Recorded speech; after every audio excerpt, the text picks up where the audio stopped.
ब्रह्ममुरारिसुरार्चितलिङ्गं निर्मलभासितशोभितलिङ्गम्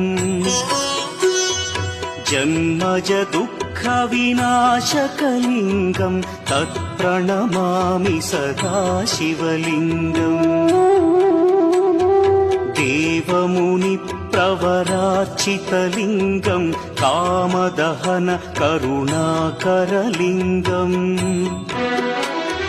रावणदर्पविनाशकलिङ्गं तत्प्रणमामि सदा शिवलिङ्गम्